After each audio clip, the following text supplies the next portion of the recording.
goes without saying that if you listen to the people who might be interested in what you're wanting to buy, in what you're wanting to sell, you might end up making them happy. They might buy more things.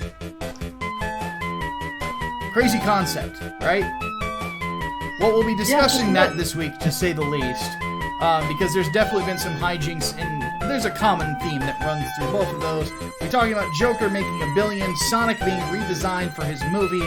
We'll be talking, of course, about Comicsgate a little bit as well, because recent developments go into that. So, let's get started. My name is Micah Curtis. And I'm Alex Baldwin. Wait a minute, Sonic has blue arms? Welcome to Micah and The Hatman.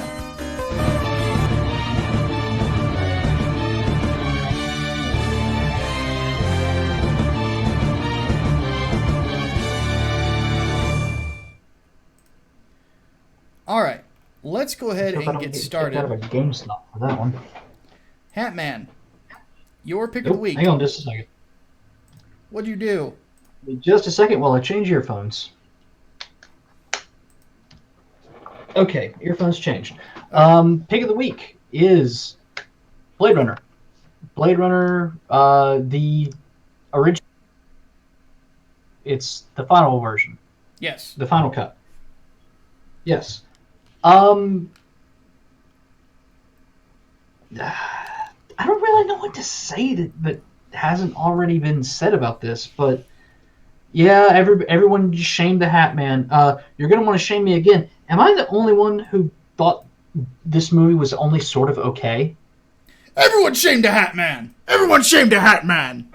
Shame! Shame! Shame! Shame! I'm going to be honest with you. I'm kind of retarded. Yes, you are. Yeah. Well, I thought it was just only sort of okay. Like, it didn't really pull me in at any point. It didn't really, like, capture my attention fully. It was just there. All right. If we hit the donation goal, which, by the way, we're $77 away from, we're making Hatman take the replicant test before we go off air. Oh, Jesus Christ. Fuck. No, what's the name of it? It's not the replicant test. It's the, oh, God damn it. I forget what the fucking name of it is now. It's the Voight-Kampff test. There we go. Yeah, the Voight-Kampff test. Yeah. I don't know. Like, for some reason, I wasn't really, like, engrossed in it. I mean, it just seemed like a film noir mystery with, extra steps involved. A replicant wouldn't forget. I really don't know what the hell to say about it. Like, I know it's Ridley Scott, so it's going to be a really, really slow burn, but I don't know. Even as like a mystery thing, it didn't feel like that much of a mystery. It was basically like hunt down the robot masters. Effectively, it was Mega Man. It was fucking Mega Man. That's what makes it awesome in sci-fi noir. Well, that's the thing. Like, what did you gain from it aside from, like, even then, it's so hard for me to talk about because I can't really explain why I only thought it was okay. I can't really explain, like, what I liked and what I didn't like about it. I tell you what, fuck. I'm gonna forget his name because he died recently too. Rutger Hauer? Yes. He was fucking great. I loved him. Holy shit. Roy Batty's easily the best character in the film. Oh yeah, easily. he was great, especially his last speech. And I read afterwards that Tears in that the was Rain is one of improvised. the best. Completely improvised. One of the best monologues in film history. Yeah, that was great. That was great. But I don't know. Refuse to engage it? No, I was trying to find, maybe I'm trying to find more meaning in it than there actually was. I mean, like, even the whole is Deckard a replicant thing. Like, I haven't seen Blade Runner 2049. I am planning on seeing that, so I know the answer to the question there. Don't anybody say anything about it. But I'm like, no, he clearly wasn't, because the eye shine wasn't there. All the other replicants had the fucking eye shine. That much is fucking clear. So even what's her name, Rachel had it. I mean, that's how I kind of figured it from the get go, even before he administered the Voight Comp test. Matchstick. Hatman's a robot, so of course he won't like Blade Runner. Wait, hold on. Am I Robo Hatman right now? Apparently, you're always Robo Hatman.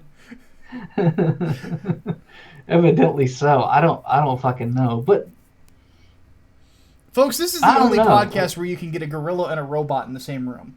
But yeah, like,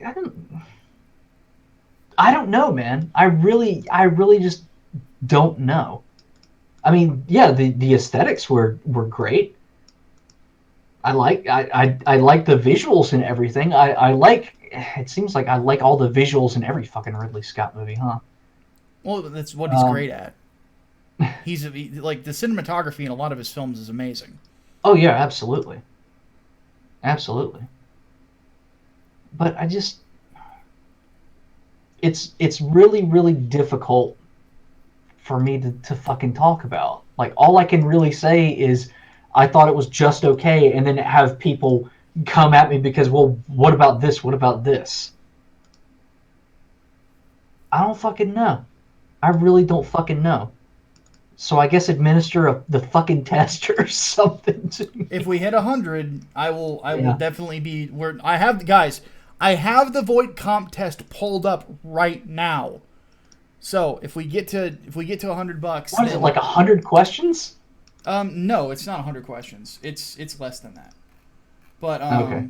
I thought he said when he was giving it to Rachel that it was something like 100 questions, or it was over 100 questions, or something. There's a lot, but no, there's only 25.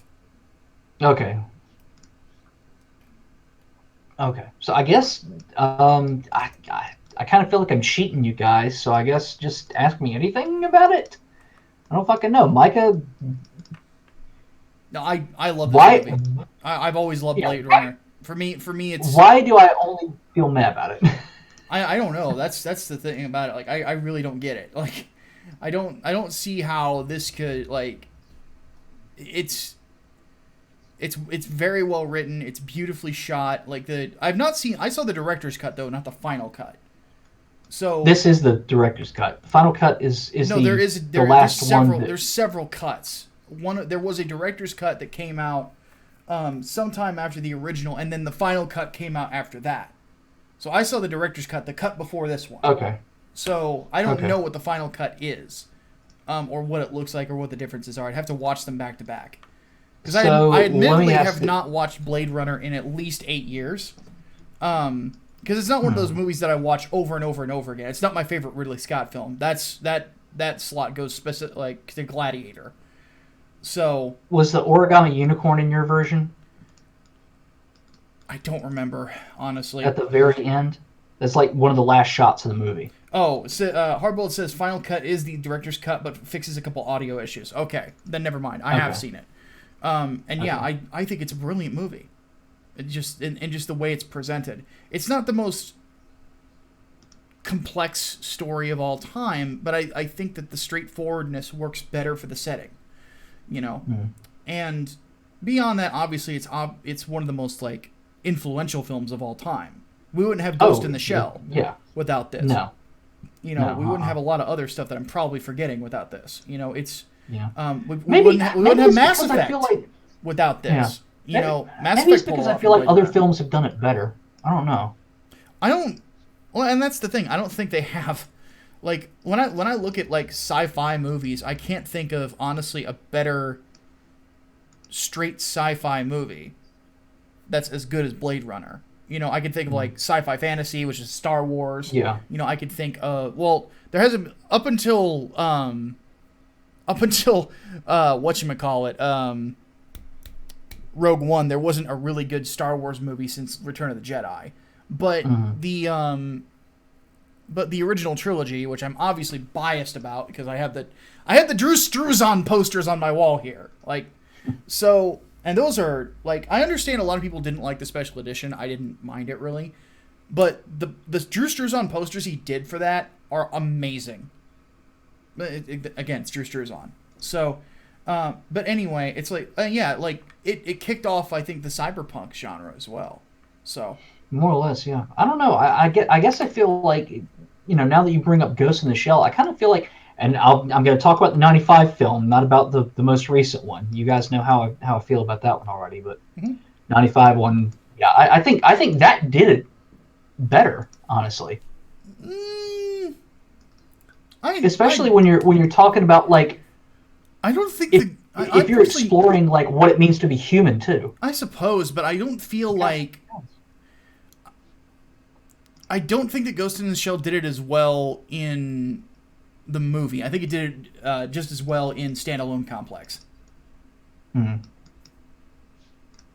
But either way, the Major's got a fat ass, and that's what matters. Let's go ahead and move on. All right. Yeah. So, my pick of the week was one that... shit. It's not The Outer Worlds. Hold on a second. Uh-oh. Did you fuck it up? Yes, I did. Oh, please tell me all of these saved. I really don't want to have to do this live.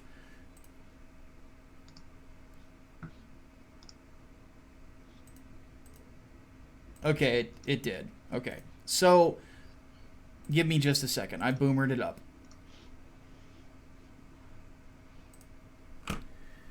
Hatman, let me know how long this takes because we're going to extend Q&A by that amount.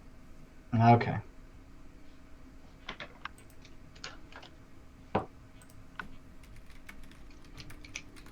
Fuck it, we'll do it live. Yep. So everybody start grilling Hatman about why his taste is terrible after not liking Blade Runner that much. God damn it. I mean, it's not that I didn't like it. It's just I thought it was okay.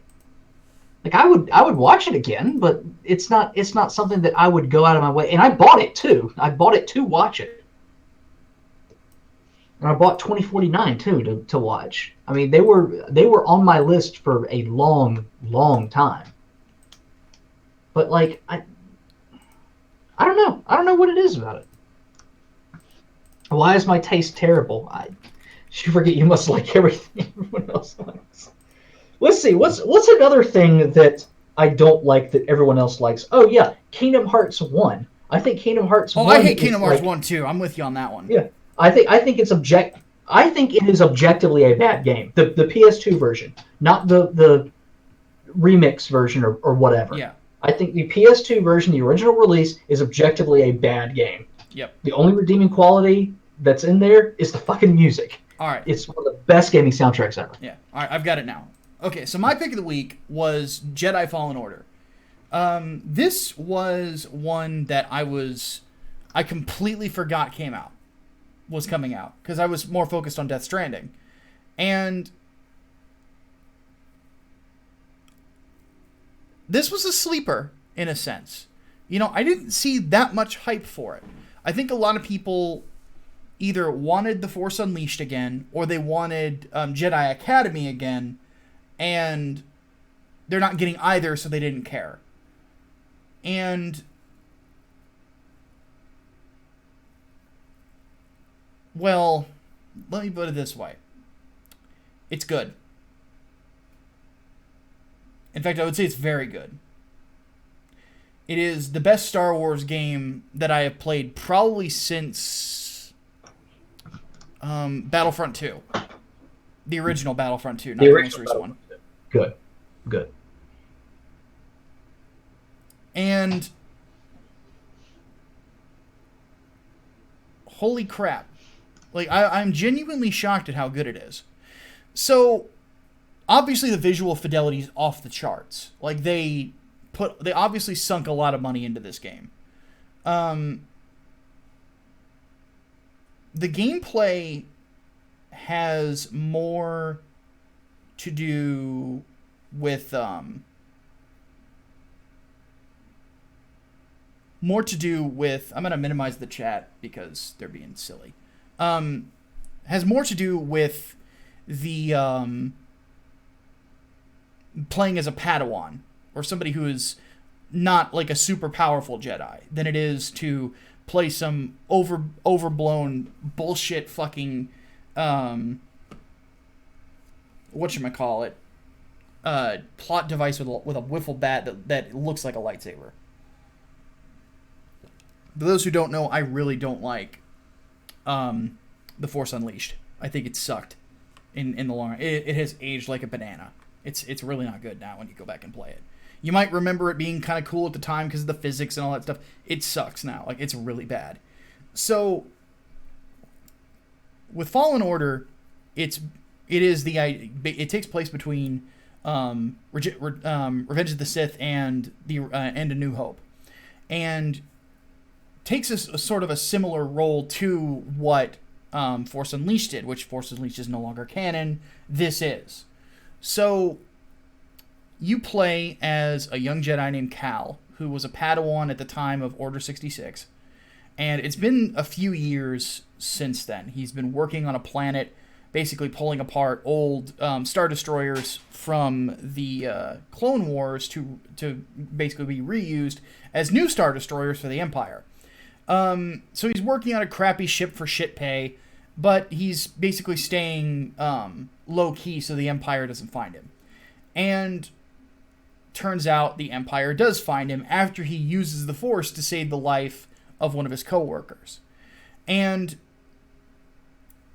it spirals on from there where he's saved by another former Jedi who takes him on a spacefaring journey to find a holocron that has the names of hundreds of Force-sensitive children, which could effectively allow them to rebuild the Jedi Order.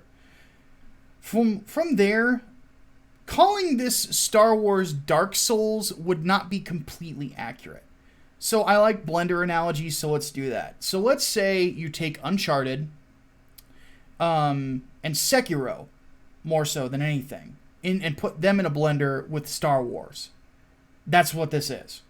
You know, the dueling system is really good. Like, I love the combat in this game. Because it's not crazy, acrobatic, over-the-top stuff like the duel in Episode 1. It is more so like the grounded, strike for strike, every strike matters feel of Empire and Jedi. And that I like, honestly, a lot more. I actually think that the fight with Darth Maul in Episode 1 really is obviously the best part of it.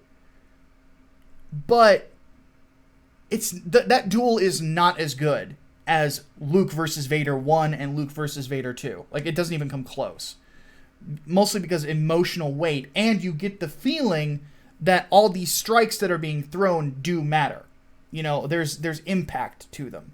And that's what I really like about it. You parry somebody in this, and you open their defense up, it feels like night and day. You know, the lightsaber doesn't really feel like a wiffle bat in this either. It feels like it is something that damages. The only time, and even when you're fighting the bosses and you hit them with it, it doesn't seem like you're hitting them clean. So you can understand why the fight is taking as long as it does. So that I really appreciate about it. I like the idea of the fact that you're also, again, not playing a super powerful Jedi. I like that you're playing kind of a low-level guy. You know, you're playing somebody who really isn't any more powerful than Luke was in Empire. You know, like he's got some basic things he can do.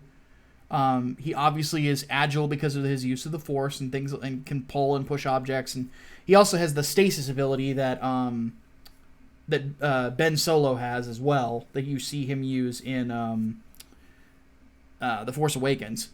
But which of course is a holdover from the EU, because Revan used stasis all the time. You know, it's pretty commonplace in the Old Republic. So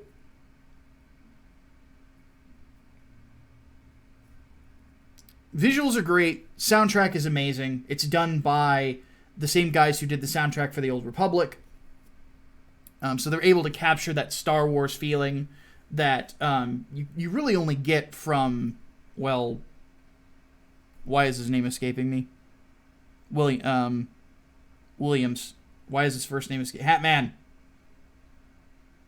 Why are you muted? I was typing things. Oh. Why am I forgetting the name of the composer of Star Wars? John Williams. John Williams. Yes. Wow. But you can, they're able to capture the feeling of a John Williams score in this, which is necessary, given how epic some of the battles are. So, I have not finished the game yet. I'm near the end game. One thing I can confirm, because somebody told me about it, is that no, they didn't bitch out Vader in this. He does show up, and he is scary. Like, end of... If you haven't seen Rogue One, you need to at least watch the ending sequence with Darth Vader. Because it feels like the hallway sequence from Metal Gear Solid, The Twin Snakes. I think that's a pretty apropos comparison, don't you think, Hatman? Yeah, I'd say so. Because he feels like a slasher movie character in that, and yeah. he is legitimately scary. Like you feel how powerful Darth Vader is in that, and in this you get that same sense. Like, you can't beat him; he will destroy you. So, and that's something that I thought Rebels did really well too. I actually rewatched the final duel between Vader and Ahsoka last night after playing the game for a while, and I'm like, yeah, that's badass. One thing I will say, Rebels was great. Yeah. Well, the last few seasons of Rebels were great. Everything after the first season. Yeah. Great. The first season was kind of rough. But anyway, the final verdict on this one, it's definitely worth the purchase. I think that it's got a lot of game to it. It's a lot of fun. If you crank the difficulty, it does feel like a Souls game. One thing I will say, though, they don't find a way to explain why it is that enemies respawn after you rest. There's an explanation for it in all of the other stuff. In all the other games that have a similar thing, that are Dark Souls games, like, they explain why they're coming back. They take time to explain that for you. In this game, they don't. It's just kind of there in a way to make it feel like Dark Souls. I think they could have gotten away with not doing it, to be honest with you. So yeah, but other than that, though, it really feels fantastic. It is, again, it's the best Star Wars game in a long, long time, and it just felt so refreshing to play. It just, I played through this and I'm just thinking to myself, like, this is what Star Wars is supposed to feel like. It's supposed to be the hero's journey. It's supposed to be you being the underdog and rooting for the underdog and trying to save people and being heroic, and you don't, they've lost the plot with modern Star Wars so much that just being able to do it competently is what matters. By the way, I forgot to mention, the story in this is great. Chris Avellone, who wrote KOTOR 2, is one of the writers on it. That should speak volumes. Like, it's very, very good. So, yeah, pick it up. You can also, play it on PC if you get the Origin Pass, which is only $15 a month. I actually just did that because it's cheaper. But yeah, this game was has been well worth my time. If I think something different when I finish it, I will do another video on it. But if I don't, then just assume that I really enjoyed it, the ending was good, and so on and so forth. So, there's my pick of the week for you. it's definitely something I would say give it a shot. All right, let's go ahead and move on. Joker made $1 billion.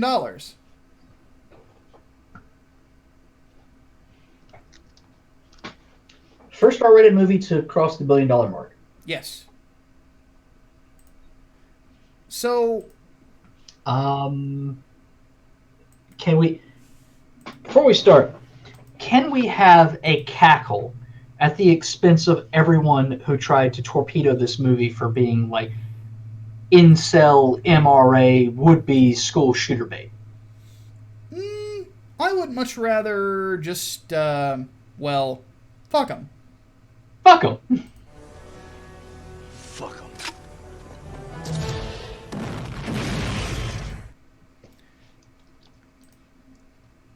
So, The Hatman, general thoughts on this? I want to cackle at all the naysayers. Like Joker, it was great. It was a really, really good movie. It was fucked, but I think it needed to be fucked because to tell the origin story of the Joker in any other way would be a disservice to the character. It needed to be like this, I think. And the fact that we got top level performances from everybody, especially Joaquin Phoenix, who people are now debating, might be the best Joker of all time.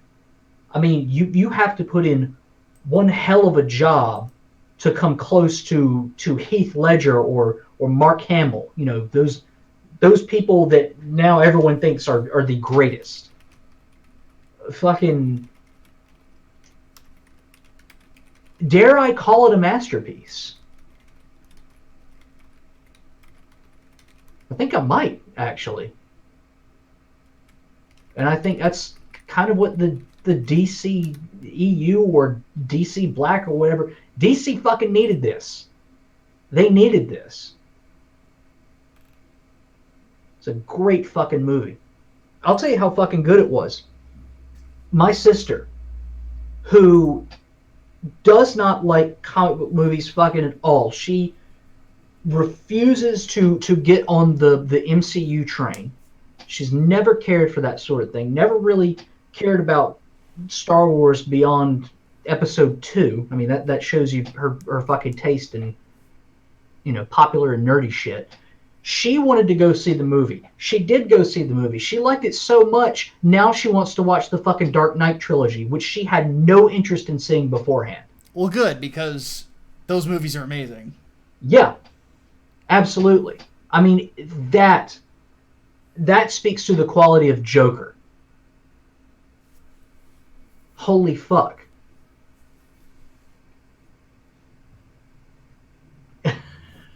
I love the chat right now. Your sis doesn't like cape shit and bass. Wow, your sister sounds boring.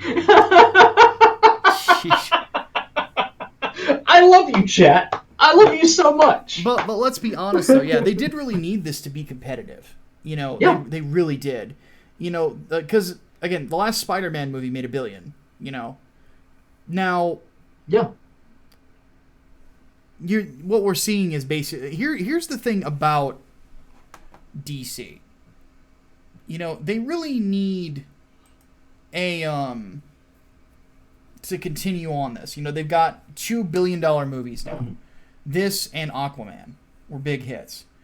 Oh yeah. Shazam was not a huge hit, but that was great too. Mm-hmm.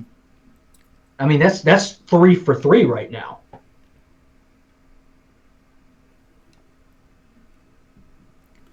So, and the next thing is Robert Pattinson's Batman. Now, I'm not liking what I'm hearing about that movie. They're apparently wanting to put in 3 villains. Bad idea. Very bad idea. Yeah. I know Wonder Woman 1984 is going to be happening. I think that one's next. The preview images don't look good. Like, they basically gave Diana Big Barda's armor, which is stupid. Like, don't fuck with that formula, man. Gal Gadot looks really good in that outfit. Yeah. Don't fuck with that either. Yeah. In the original, not the new one. The new one looks dumb. Yeah. It looks dumb. Like it really is just. Oh hell! It's Big Barda's outfit without the awesome hat. You know. So that's right. They're doing Birds of Prey afterwards too. Oh, and that's gonna fail. That's gonna fall flat on its fucking face. Like that looks terrible, terrible. That will. And Robert Pattinson is actually a really good actor. I know Twilight, but if you see literally anything else that he's in, he's great. Yeah. I'm not really bothered by him as Batman. I'm also not bothered by Jeffrey Wright as Commissioner Gordon because he's also a fantastic fucking actor. Oh, I missed 2 donations. Holy Ninja, I'm gonna replay this one because I don't think it showed up. Yeah, go for it. Holy Ninja Joe donated $2. Says ha ha ha. And then Serena says, how long does it take for you to complete one issue script of a comic? I want to know from yours and Hatman's experiences in completing scripts. My creative motivation fluctuates when I start writing, which causes the process to take longer. Well, I'm the same way, but if I knuckle down and say I need to get 22 issues done in 3 days, I can do it. Or 22 pages. And I've done it before. Yeah, that has happened. Like there have been times where Mike has been like, I really don't know what to do. Like, can you just edit stuff so I have a general idea of where to go next with this? And then there's been other times it's like, I'm going to write a new book, and then the next day it's done, edit it. Yeah, exactly. It's like part 1's done. Yeah, so, it comes and goes. I mean, same with me too. Like I once cranked out an entire outline for a book in one fucking day, and there are others that I've been going on for years without any ideas. So. Yeah. But no, to close this section out, the important thing to keep in mind here is that there is a necessity for to deliver exactly what people are looking for when it comes to these characters. Joker does that. It presents you with a psychopath, as it should. You know?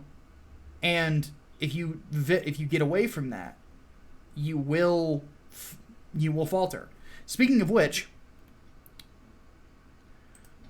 Sonic the Hedgehog got fixed. And I don't mean like he got his dick chopped off. I mean like they actually like completely redid his design for the upcoming film. And he looks like looks like Sonic the Hedgehog. He looks fucking good. He looks fucking good. Like I actually now I want to see this movie. Not because of oh god, it's going to be a fucking train wreck. I need to go see this. Now this actually looks like a proper Sonic movie. Like they're putting the kind of care into it that they should have. Yeah. Unlike, a certain other movie about video games that involve plumbers. Yeah. We don't talk about that one. Even if it is Deadpool the Hedgehog. Yeah, I don't give a fuck. Like this looks like a labor of love at this point. Yeah. Even if it is Jim Carrey hamming it up as fucking... And he's Dr. Robotnik, too. He's not Dr. Eggman. He's Dr. fucking Robotnik. Yes. I think I broke my fucking pen. Jesus. But yeah, I will go see this movie. I don't give a damn if it's good or bad. I will see this, and I will pay money with the thought that listening to fans is a good thing, and you will get rewarded for it. Yeah. Easy there, Archie fanboy. He's always been Robotnik to me because I grew up with it. We're Americans. Well, like he was never Eggman here in the United States until recently. Yeah. Like he was always Dr. Robotnik. Well, he was Eggman. I think he was Eggman in fucking Sonic Adventure. I think that's when. No, like the animated series that came out here in the United States, he was Robotnik.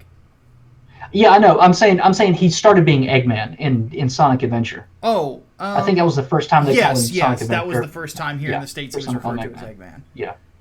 And that was confusing. I grew up with the Genesis games. Yeah, I grew up with the Genesis games, and he was always Robotnik. So. Well, I grew up adjacent to the Genesis games. I actually never beat the first Sonic the Hedgehog until I was in my 20s. Yeah. I was a Nintendo kid. To be fair. Yeah. To be fair, game is a fucking pain in the ass. Oh, I still love it. You know, I would play it's one of my favorite sit down and play games of all time. Like the first two Sonic the Hedgehog games. Like they're just so good. But and I agree with Alex Kogan in the chat. Robotnik is a much cooler name. Eggman sounds weak. It is. It really does. Yeah, I know Death Egg, Egg Robo. I get it, but I like Robotnik as a name more. It has a better ring to it. I'm Dr. Eggman. Yeah. Like that doesn't sound threatening. You know, Dr. Robotnik sounds a bit more menacing. Fucking I am the Eggman? That's fucking Beatles. No, fuck that. Yeah. So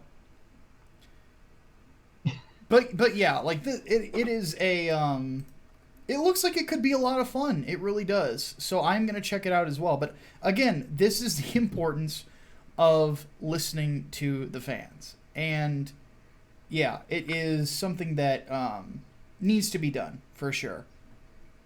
Let's move on to the final topic. Yeah, absolutely. Before we do, I want to address this. Black Knight Rex says the best part of this change is that the film actually looks fun. Maybe not amazing, but fun. Yeah. I will concur with you there, and that's why I want to see it now. Well, yeah, Sonic the Hedgehog doesn't need to be chasing Citizen Kane. So, no. Yeah. It just has to be fun. That's it. No. Setting up the Smash Brothers cinematic universe with Detective Pikachu. God. That would be crazy. So who plays Terry Bogard? Oh, fuck. Yeah. I have no idea. What I want to know is, where the fuck is my gritty F-Zero movie? I don't know, but I will say this right now. If there is if Smash Universe and Terry Bogard shows up, given the current status of the game, he would beat the fuck out of everyone. Because he's the best character. It's not even close. He's totally fucking broken. I love it. Can Reggie Fils-Aimé stand in for... Please tell me Reggie Fils-Aimé is the one giving out the Smash Brothers initiative. Put a fucking eye patch on him. That would be funny, but the idea of Terry Bogard hitting Sans from Undertale with the Buster Wolf sounds awesome. Yes. Yes. Just saying it. Yes. Though I will say, if you could put a really good martial arts fight between Terry Bogard and Solid Snake, I'd watch it. And that's one thing I've always said, like, why Snake hasn't been in fighting games is really weird. Like, he would have been a really good Tekken character, you know? But I don't think... But Konami's stupid, so I don't expect that to happen. Yeah, I mean, especially since Metal Gear Solid 3, I mean, CQC is just setting up for a fucking fighting game. Yeah, well, exactly. Not. So, anyway, let's move on to... let's move on to our final topic. So, this is something that I wanted to do because of some stuff that's gone on behind the scenes lately. So, John Malin, who I finally got to meet, by the way. Finally got to be on a stream with John Malin. And then I got to be on another one with him. And he's a really cool dude. I like John a lot, actually. The thing that I wanted to talk about was sort of where Comicsgate is going. I think that there's a ton of silliness going on behind the scenes. And this is just going to be me rattling off of you, like, some frustrations that I have. So, the original Comicsgaters, the guys who were the content creators in the early days, was your boy... Well, let's be honest. It started with Captain Cummings. He was the one who really got everyone and was enthusiastic about people talking about these things and getting word out about them. He convinced me to do more comic content stuff, convinced other people to become YouTubers, so on and so forth. So it started with him. He was the first person that really wanted this to be exposed. And then, of course, you've got myself, you've got your boy Zach, you've got Englentine, you have Doug Ernst, and a few others. And Captain Frugal as well. somebody who that's a guy who doesn't get mentioned enough. Frugal is one of the most stand-up people you will ever meet. You know, so I think that would kind of be the group of us. You could throw in Mim Headroom as well. I don't know when just some guy came on board. I don't remember if he was doing stuff at the time or if he came later. I don't remember. He didn't pop up on my radar until like months upon months later, until when Phase 2 had started. The thing that gets me. So let's say Shane Boatwright donates $20. Says, I don't know what this is for, but just because I got here, but I'm happy to help regardless. Well, it's because I was sick all week. I'm much better now, by the way. I think I look a lot better. I feel much better. But I took a financial hit because I missed a week of work. So it's basically just to help me pay a couple bills, to make sure I don't, go bankrupt, or get to a point where I don't want to have to sell my PlayStation or anything like that. Definitely don't want to sell my Switch because that was a gift from Chaos Sonic. So, but thank you, Shane.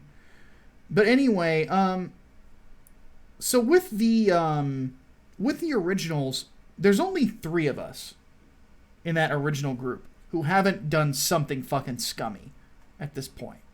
Your boy, Captain Frugal, and myself. If you don't think if you're watching this on my main channel, this clip, and you don't think I'm a decent person, then there's just 2.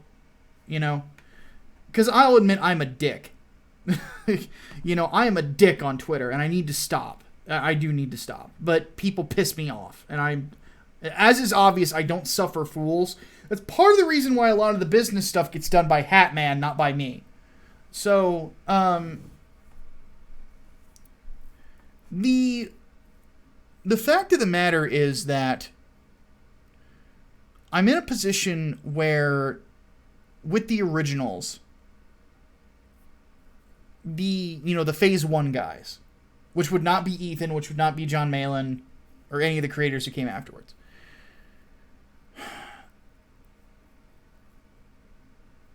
The drama makes no sense. At all.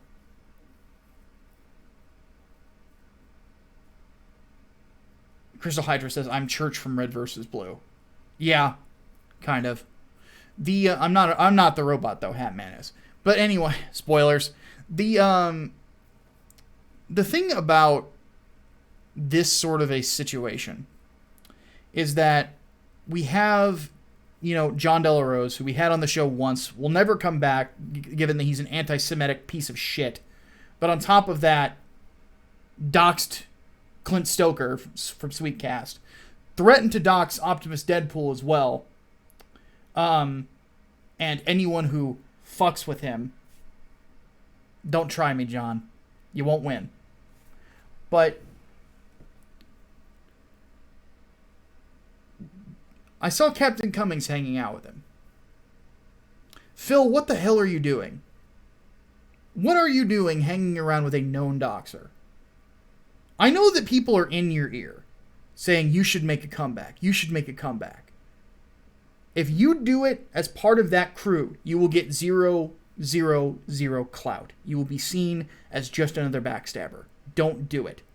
If you want to come back to YouTube, I would welcome you with open arms, dude, because you were a decent guy at one point. But if you come back with their mentality, it will fuck you in the long run. There's no money there. There's no future there for you. And I'm happy that you went and you thought about your family, because you needed to. Good man. But this would not help. And you really need to rethink that. Something pissed you off about Ethan. Maybe it was jealousy. I think that was what it was. And jealousy over other people because you weren't as big of a name. Dude, neither am I. I'm sitting at just around the same number of subscribers that you were before you stabbed Ethan in the back. It's a slog on YouTube sometimes. That's just the name of the game. It's a grind. I'm learning to embrace the grind. I'm not and I went and became a creator. And my campaign was very successful. I'm almost at 500 backers. And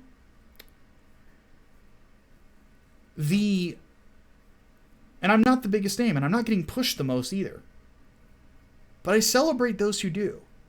because I want people to be successful, because it's not just about me. And this is the thing that goes out to all the other originals. It's not about just you, or at least it wasn't from the start. And if you can't understand that, you're not Comicsgate. You're not. And don't claim to be, please. Because that's a lie. It's about getting comic books back to a better place as an industry. And if you're not going to create, if you don't want to do that, that's perfectly fine. But there are people out there who could use help and promotion. If you think the book looks good, get it out there. But these guys don't do it for whatever reason.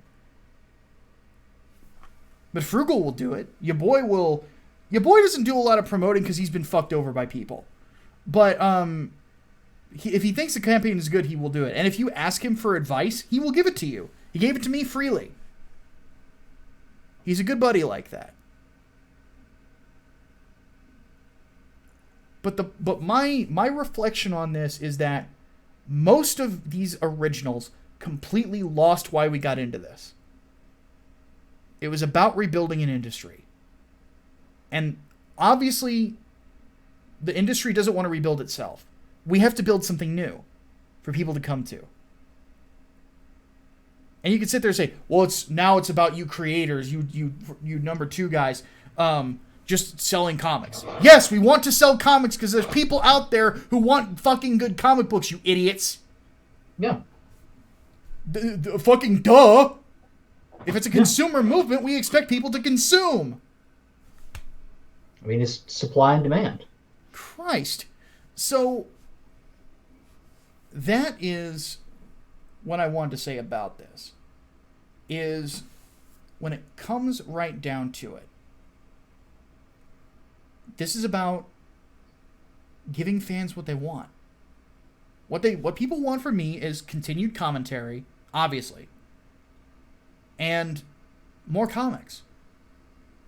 And Englewood's going to be awesome.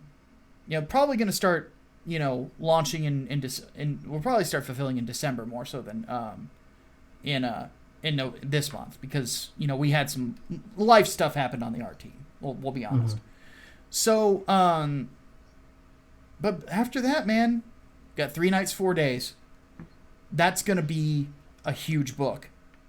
And there were some mistakes we made on Englewood we're not making again. And then Englewood Book 2. And then Project Lazarus. And then hopefully The First Servant. Those are going to be great comics. I've already gotten really good feedback on all of them. Like, we are going to do more and more and more. And we're going to continue to work hard. And that's what you should be doing. If you're not focused on rebuilding this industry, if you're too focused on fucking with people and fucking with other people's livelihoods or doxing them or even like supporting doxers, please don't call yourself Comicsgate, because you're not. That's not what we're about. And that's rather obvious. And the fans will show you that, and the fans will reject you. And to some of those people, and there's, let me just say this. I've bagged on Cummings, I bagged on Ingleton for being a fucking shit stirrer, which, yeah, you're a fucking asshole for that, dude. But beyond that, and number one Marmaduke fan too, you're an asshole for that too. There's other people that are part of that OG crew I did not mention, who've been pulling some schemes and scams behind the scenes. Fuck you even more. Right in the fucking eye, dude. I will just say this. The person I'm talking about knows exactly who he is. We'll just put it that way. Fuck you. Because you went way too fucking far. Don't think that we don't know behind the scenes, dude. We know. If you can't get over somebody saying fuck you, and you're going to just destroy their livelihood, fine. Try to fuck with me. I'll take the heat. I'm nobody. But Jesus fucking Christ, man. What you did was low. Really fucking low. And at some point, you will have to pay the piper. At some point, because nothing stays silent forever. And sunlight is the best disinfectant.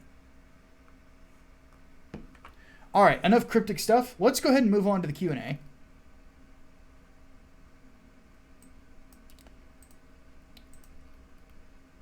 So, and we'll go for 15 minutes.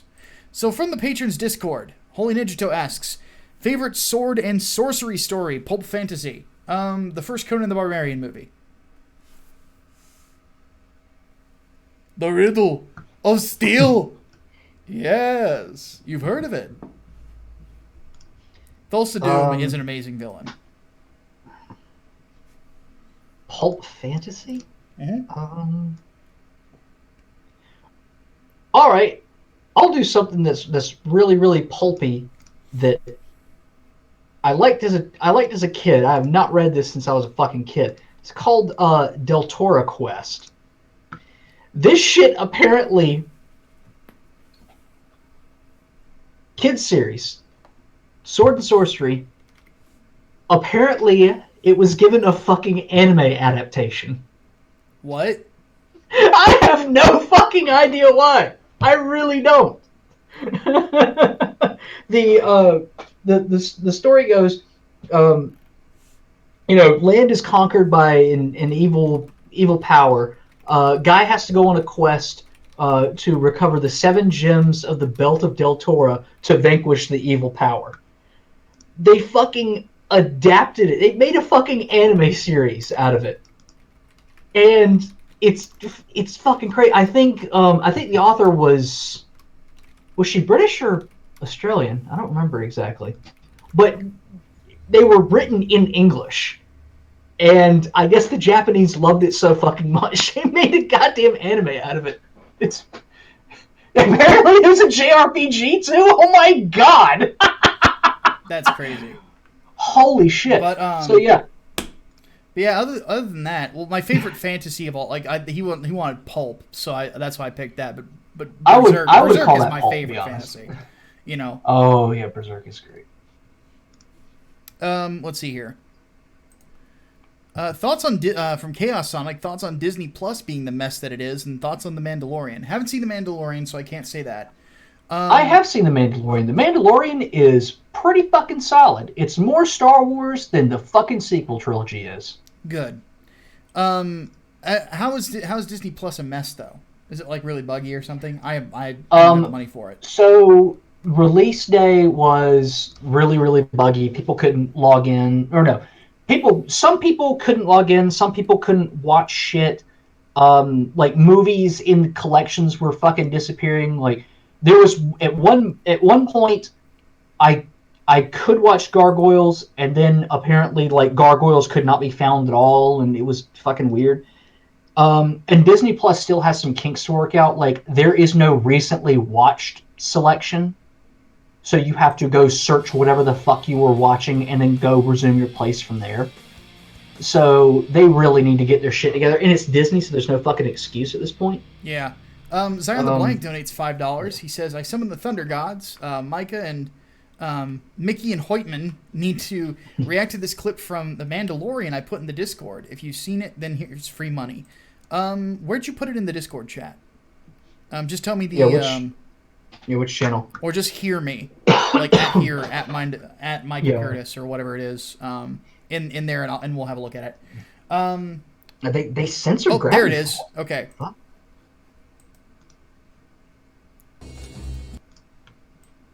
Is this what we're reacting to? Yeah, hit the button. Are you ready? I'm ready. Oh, yeah. Oh, is this from episode 2? I haven't seen this yet. Ready? Okay. All right. 5. 3, 2, 1. Go. Wait, what? No! Don't!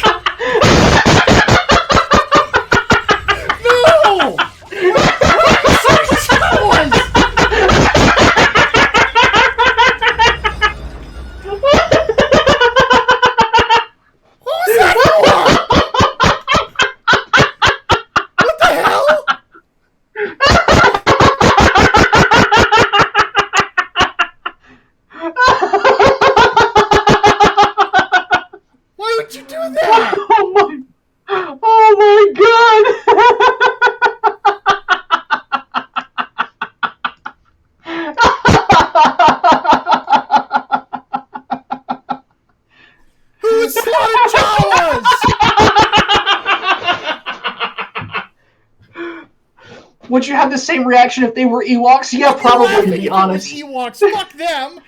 If these were Ewoks, I'd be laughing too, to be honest. Just oh my fucking god! What did Jawas do?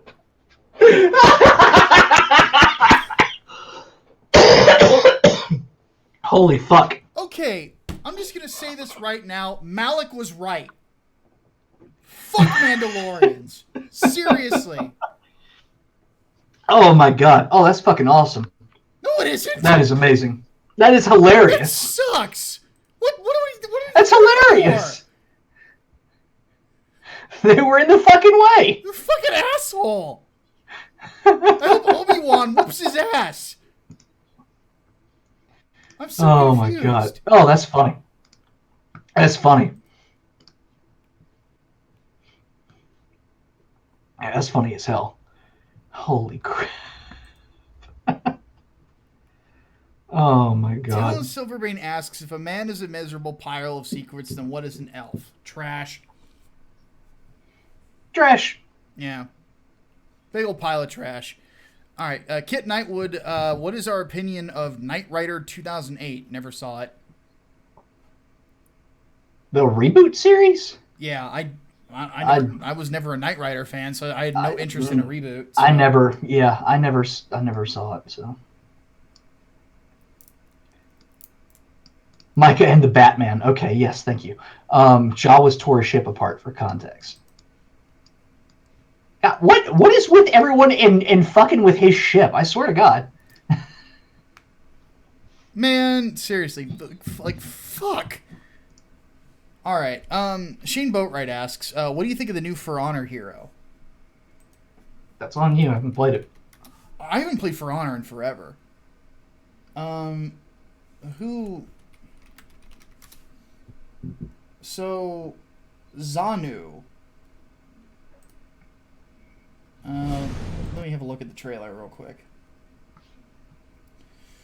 Let's see here. So, what does he use? I mean, the design. No, it's not a Wulin. He's using a katana. A Nodachi specifically, it looks like. Or is he Wulin? It's hard to tell. Either way, like, the design's very boring, from what I can see here. Sunda. Oh, yeah, no, he would be the Wulin then. So, the ones with the sword. But, no, he doesn't look that great. That's kind of been the problem with the For Honor heroes this season. They've been kind of boring. You know, like, the, Sakura wasn't really that interesting. Vortigern was badass. Fucking big ol' edgelord. I loved, like, that became my new main. But, like, him and Conquer, but my fucking shield bros, you know? But no, like, I don't like the design. Austin wants to know, seeing how we mentioned Sonic, have we played the adventure games? I didn't like them.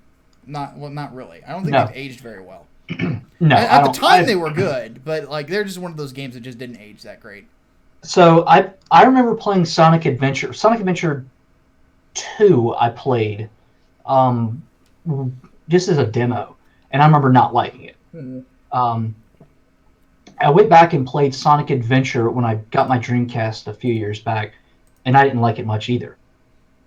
I really 3D Sonic games I'm not very privy to. Like the closest thing that I think to a good 3D Sonic game was Generations, but honestly, I think I just tolerated the modern Sonic sections because of classic Sonic, which I thought was great. I think Sonic should stay as a 2D game, to be perfectly honest. Yeah, I'm with you on that. All right, let's go ahead and hit the chat for about 10 more minutes. Yeah. And remember, guys, we're only $45 away from the donation goal of me not, being shit for when it comes to the whatchamacallit. Not to mention, we'll stick around even longer if we hit that goal. And because Hatman you'll find out if I'm a replicant. Yeah, we'll find out if Hatman isn't. It is indeed a replicant. We will have him do the Voight Comp test. So, let's see here. Any new thoughts on Death Stranding from Tom the Fish? Not really. I mean, the more I play it, the more I like it. You know, I think it's an intriguing world. I love the way it's designed. Yeah. Like, and again, I agree with the central theme. It's something I've been talking about for years. You know, that people really need to learn how to reconnect with one another instead of, you know, looking at every situation like they just want to destroy someone. You know, Ugly Media wants to know, how would you end haha just kidding? Thank you. How would you explain the fact that... Oh, hold on. A lot of questions today. The fact that the term stuffed in the fridge is stupid. Well, it's ridiculous to... I don't remember what all of Gail's argument was in that, but I obviously disagree with her. I don't have a problem with killing off characters, especially killing off women. In the same way I don't care about killing off men either. It's not a gender thing or anything along those lines. And if I remember right, that was the basis of her argument. And the idea that killing off a woman to inspire or cause a change in someone, and that being a negative, is stupid. The way that characters develop is through strife. 2 words, Uncle Ben. Like, seriously, lady. Like that's generally my thoughts on that.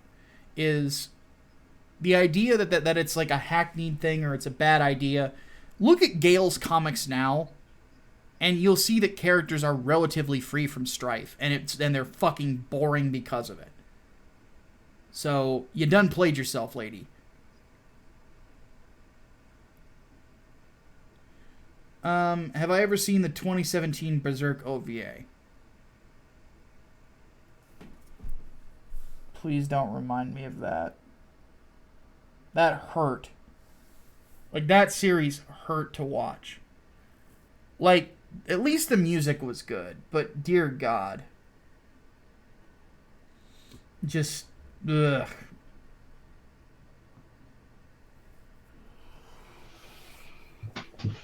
Anyway, Cooper's Revenge Home asks, since Game Freak shat the bed with Sword and Shield, would you guys consider playing Digimon Cyber Sleuth on Switch or Steam? It's like Persona meets Mega Man. Battle Network, awesome. Bribe me. No, not for me. Not for me. My buddy is a huge Digimon fan, and he's been playing it, and he let me check it out, and I just can't get into it. Maybe because I don't have that much of an emotional connection to Digimon as I do Pokemon, even though I watched the series a lot when it was fucking brand new. But it's just not for me. It's not for me. Yeah. You should just play Yokai Watch. I played the demo of Yokai Watch, did not like it. Hardball Entertainment wants to know, when will somebody do a comic about the dog that took down the ISIS leader? Probably never. Though they should. Conan the Canine. That would actually be a pretty decent idea for a comic book, though. I mean, like just a one-shot. If the story could actually be told. And that's the general question. You know, like if there's something about it that has to, is, not supposed to be for public knowledge. That's where you run into trouble when it comes to military stuff. But I would do it if I could convince the guy to let me sell the story. Because whoever is handling the dog, that's who would eventually, I think, have the final say.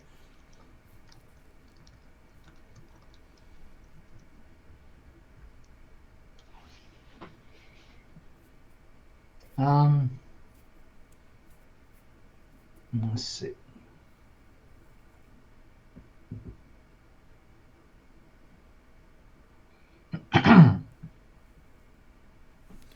I'm Your Pepper says, I have a bunch of Teen Titans stories, but I know DC will never listen to me. Is it wrong to do private comics and fanfics just to get them made? I would say take the concepts you're working with and try to create something new with them, and then sell it. Find a good artist, and honestly, make your own comics. I think that's a much better thing to do. Because a lot of my ideas, like, it wouldn't surprise me if there was, like, some X-Men, like, story I wanted to write back in the day that it ended up like in the long run being like this weird sort of quasi inspiration for Project Lazarus, and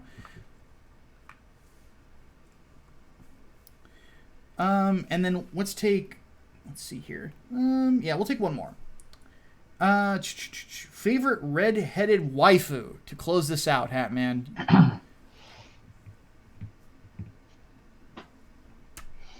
That is a hard fucking question.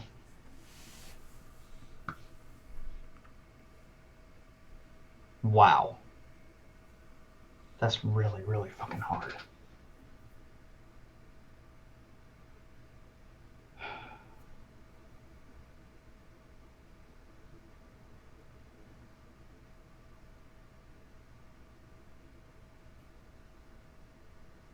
Micah, you pick while I think. Mary Jane Watson. Well, that was real fucking easy for you. Yeah. She's the reason I like redheads so much. Yeah, I kind of figured. God bless. It is really, really fucking difficult for me. How? Because I like all of them.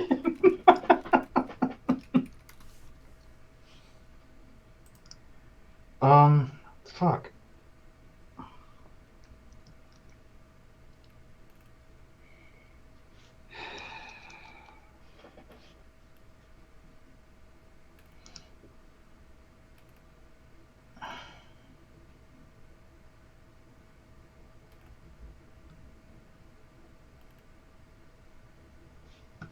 I'm a polygamous degenerate.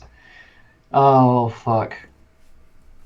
Princess Giselle, if enchanted, because Amy Adams. Come on, Hatman. I don't fucking know, man. Start naming a few off that you like, and we'll see if we can get one. That's the thing. I like Amy Pond because of Karen Gillan, but I don't like Amy Pond as a character. Okay, so that one's out. Yes, yeah. Mary Jane is awesome. I have to choose between his favorite redheads. Also, one thing I will say, God. This is one of my digs at Sam Raimi. I really hate the fact that Mary Jane became less and less of a redhead in his Spider-Man movies. Yeah. For Gwen Stacy. Gwen Stacy isn't a fucking... She's a platinum blonde, redhead. and she's God boring. damn it. Misty at 18. I had the hots for Misty when I was a kid. Yeah, everybody did. Yeah. I think maybe she was the one for me because she started the whole thing, arguably. So I might have to say that. Well, I would say when it comes to like the hot redhead, Mary Jane is probably the progenitor. Mary Jane is. There's a reason why in her fucking introductory panel she said you just hit the jackpot. Yeah. Because yes, she is the jackpot. Like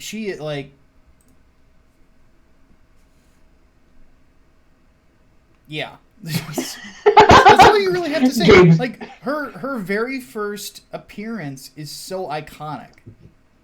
Not just the fact that she's beautiful, just her whole that one panel where she shows up in Amazing Spider-Man 25.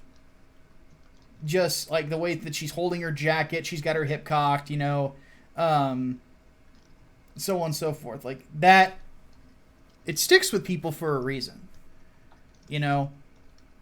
and yeah, she's a phenomenal character on top of that. So, gotta love it. All right, folks, if you did not get a question answered during the course of the podcast, sadly we didn't hit goal, but that's okay. You guys are still helping me quite a bit, and I really appreciate it. If you didn't get a question answered during the course of it, please do let us know.